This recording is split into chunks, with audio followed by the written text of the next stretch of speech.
सत श्री अकाल। पंजाब ਦੀ ऐतिहासिक धरती फतेहगढ़ साहिब ਅਤੇ भारत ਦਾ मानचेस्टर कहे जाने वाले औद्योगिक इंकलाब ਦੇ शहर लुधियाना हल्के ਦੇ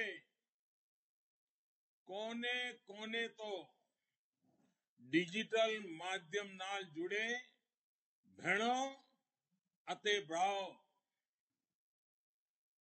आओ सब तो पहला गुरु दी बख्शी फतेह दी सांझ पाइए।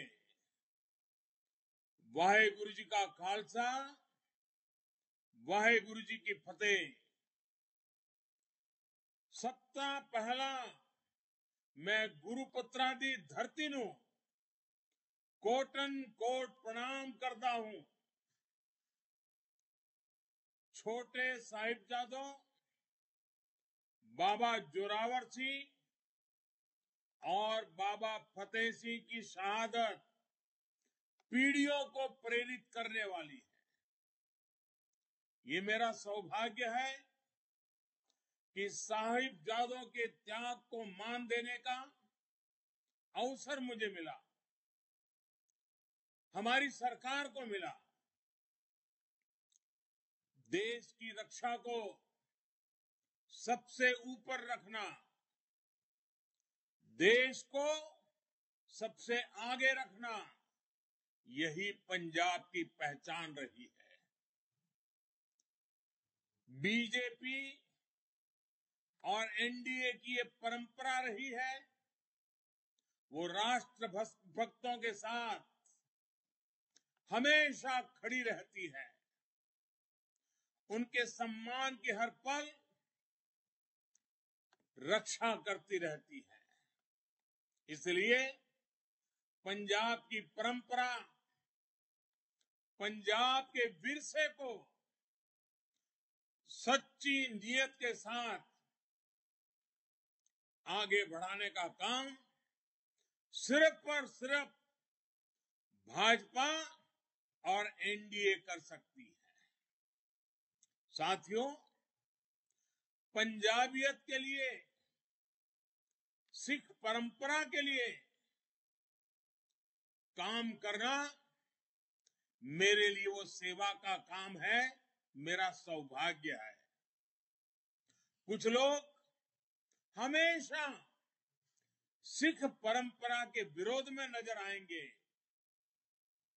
जबकि भाजपा और भाजपा के एनडीए के साथी हमेशा सिख परंपरा के साथ खड़े रहे हैं। कुछ लोगों के लिए पंजाब सिर्फ और सिर्फ सत्ता का साधन रहा है। हमारे लिए गुरु परंपरा का, पंजाबियों की सेवा और सत्कार का, जी भर के सेवा करने का, सत्कार की परंपरा को निभाने का माध्यम रहा है। ऐसे लोगों ने पंजाब पर राज करने के लिए क्या क्या षड्यंत्र, क्या क्या साजिशें नहीं रची। इन लोगों ने पंजाब को, गुरुओं की धरती को आतंक की आग में झोंका। हमने दुनिया भर में सिख आस्था को बढ़ाने के लिए ईमानदार प्रयास किए। कांग्रेस ने सिखों का नरसंहार किया, हमने नरसंहार के दोषियों को सजा दिलाई। कांग्रेस करतारपुर को भी भारत में न रख सकी, हमने करतारपुर की राहदारी खोल दी। ऐसे अनेक उदाहरण हैं, अनेक उदाहरण मैं गिना सकता हूं, जो पंजाब के गुरुओं के मान सम्मान को लेकर हमारी निष्ठा और सच्ची नीयत को दिखाते हैं। भाइयों और बहनों, पंजाब के लिए ये चुनाव क्या सिर्फ एक नई सरकार बनाने भर के लिए है? क्या ये चुनाव सिर्फ एक नया मुख्यमंत्री बनाने भर के लिए है? क्या ये चुनाव सिर्फ नए एमएलए, नए मिनिस्टर चुनने के लिए ही है? जी नहीं, ये पंजाब में विकास की गति तेज करने और पंजाब को अनिश्चितता की स्थिति से बाहर निकालने के चुनाव है। एनडीए आज पंजाब में असली बदलाव के लिए मैदान में है। भाजपा के नेतृत्व में एनडीए की पूरी टीम इस मकसद के साथ संकल्प लेकर के आपके बीच आई है। अब भाजपा अपने साथियों के साथ पंजाब के विकास के लिए, पंजाब के लिए विकास और विश्वास का नया और पुख्ता रोड मैप लेकर आई है। पंजाब के लिए एनडीए ने अपने 11 संकल्प सामने रखे हैं। ये 11 संकल्प हर उस पंजाबी के हैं जो पंजाब और पंजाबियत की बात करता है। मैं कुछ संकल्प जो भारतीय जनता पार्टी और एनडीए के साथियों ने रखे लिए हैं, वो आज आपके सामने रखता हूं। हमने संकल्प लिया है बॉर्डर एरियाज का विकास करने के लिए बॉर्डर एरिया डेवलपमेंट अथॉरिटी का गठन किया जाएगा। हमने संकल्प लिया है पंजाब के विकास के लिए अगले 5 साल में केवल इंफ्रास्ट्रक्चर पर 1 लाख करोड़ रुपए खर्च किए जाएंगे। एनडीए का संकल्प है आतंकवाद पीड़ितों की सहायता के लिए, आतंकवाद के कारण जिन्होंने अपने स्वजनों को खोया है, ऐसे परिवारों के लिए आयोग का गठन करेंगे। हमारा संकल्प है पंजाब में हर गरीब को पक्का घर देंगे। हमने संकल्प लिया है कि केंद्र और राज्य मिलकर बेहतर तालमेल के साथ सीमा पार से आने वाले नशे और हथियार सप्लाई को रोकेंगे। साथियों, आज एक तरफ भारतीय जनता पार्टी और एनडीए है जिसका लक्ष्य है नवा पंजाब। इतिहास गवाह है पंजाब की मजबूती देश को मजबूत करती रही है। मैं पंजाब की माताओं, पंजाब की बहनों, पंजाब की बेटियों से विशेष रूप से कहना चाहता हूं, नशे की जिस समस्या ने आपको, आपके परिवार को तबाह करके रखा है, जिसके कारण आप परेशान हैं और आप लोग जिससे पंजाब को आजाद कराना चाहती है, जिससे अपनी संतानों को दूर रखना चाहती है, पिछले चुनाव में जिन लोगों ने नशे के संबंध में भांति भांति के भाषण किए, और चुनाव समाप्त होते ही खो गए।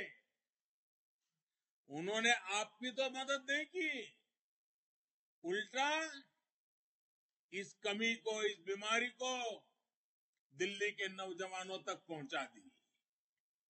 वो लोग आज फिर वहां पहुंचे हैं और यहां आकर मीठी मीठी बातें करके आपसे फिर वोट मांग रहे हैं। ऐसे लोगों से पंजाब को बहुत सतर्क रहना है। भाइयों और बहनों, पंजाब को आज कोरे वायदे नहीं चाहिए। एनडीए सरकार के, डबल इंजन की सरकार के ईमानदार इरादे चाहिए, ईमानदार प्रयास चाहिए। पंजाब को आज हर स्तर पर आधुनिकता की जरूरत है। ये काम कांग्रेस के बस का नहीं है। और जिन्होंने दिल्ली को झुग्गी झोपड़ी में परिवर्तित करने का बीड़ा उठाया है, उनका तो बिल्कुल नहीं है। कोरोना काल में आपने देखा है कि कैसे कांग्रेस अपने कैप्टन साहब के अपमान में ही ऊर्जा लगाती रही। ये काम उनके बस में भी नहीं, जो दिल्ली तक को नहीं संभाल पा रहे। ऐसे में पंजाब के सामने अगर कोई मजबूत विकल्प है, पंजाब के हितों के लिए अपने आप को खपाने वाला कोई विकल्प है, तो विकल्प है भाजपा और एनडीए। हम 21वीं सदी का स्वर्णिम भारत बनाने में, आत्मनिर्भर भारत बनाने में जुटे हैं। इस विजन का पंजाब बहुत अहम हिस्सा है। जब यहां विकास का डबल इंजन लगेगा, तो पंजाब में विकास की गति भी बढ़ेगी और प्रगति भी आएगी। साथियों, एनडीए के पास नवा पंजाब का विजन है और काम का ट्रैक रिकॉर्ड भी है। केंद्र सरकार की मदद से पंजाब के अमृतसर में आईआईएम और भटिंडा में एम्स बनाया गया है। दिल्ली अमृतसर कटरा एक्सप्रेस वे भी पंजाब के कई जिलों से गुजरेगा। इस एक्सप्रेस वे की लागत में से लगभग 40,000 करोड़ रुपया सिर्फ पंजाब में लगने वाला है। इससे कई जिलों में उद्योगों को बढ़ावा मिलेगा। अगर पंजाब में काम करने वाली सरकार हुई, तो नई फैक्ट्रियां भी वहां आएगी। कभी दूसरे प्रदेशों के नौजवानों को रोजगार देने वाले पंजाब से आज पलायन शुरू हो गया है। ये हालत भी उद्योग और इंफ्रास्ट्रक्चर के विकास से ही बदली जा सकती है, पलायन रोका जा सकता है। भाइयों और बहनों, यहां मंडी गोविंदगढ़ पारंपरिक रूप से स्टील सिटी के नाम से प्रसिद्ध है। अंतर्राष्ट्रीय बाजार से प्रतिस्पर्धा करने के लिए यहां जिस तरह के इंफ्रास्ट्रक्चर की जरूरत है, जो संसाधन चाहिए, उस पर ध्यान देने की जरूरत है। भारतीय जनता पार्टी एनडीए सरकार वन डिस्ट्रिक्ट वन प्रोडक्ट, इसके तहत इस तरह के सभी औद्योगिक केंद्रों का विकास करेगी। लुधियाना की टेक्सटाइल इंडस्ट्रीज को तेजी से नई ऊर्जा की जरूरत है। केंद्र सरकार ने टेक्सटाइल सेक्टर के लिए अभी खास तौर पर पीएलआई स्कीम की शुरुआत की है।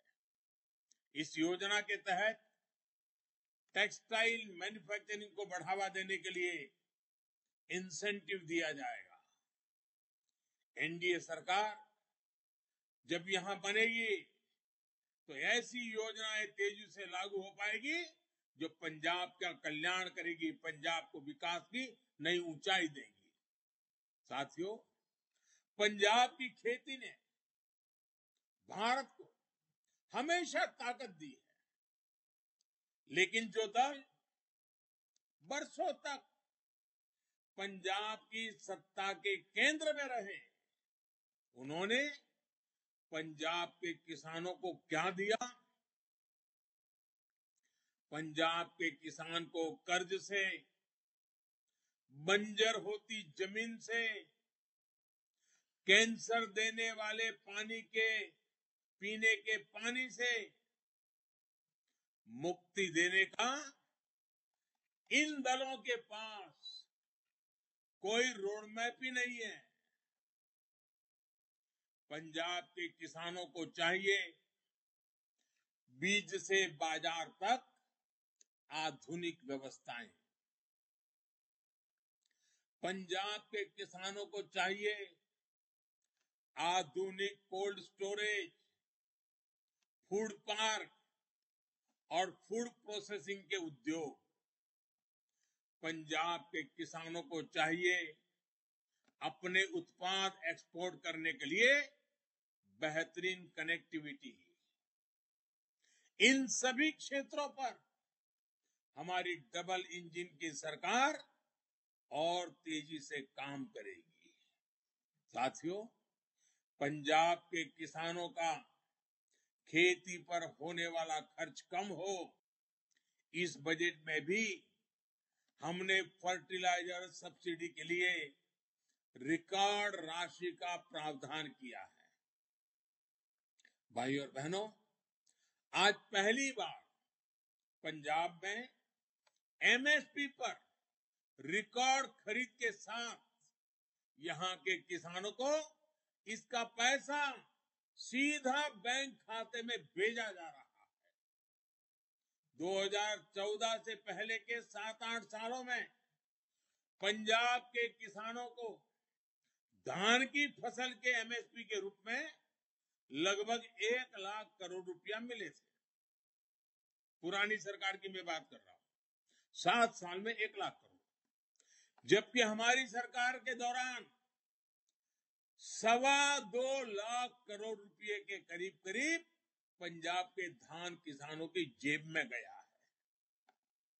गेहूं में भी हमारी सरकार ने 1,60,000 करोड़ रुपए से अधिक पंजाब के किसानों के जेब में दिया है। ये भी पहले के मुकाबले लगभग 2 गुना है, डबल है। भाइयों और बहनों, पंजाब जिस विकास का अधिकारी है, पंजाब जिस ऊंचाई का अधिकारी है, उसके लिए मैं आज आप सभी को में से आपका सहयोग मांग रहा हूं।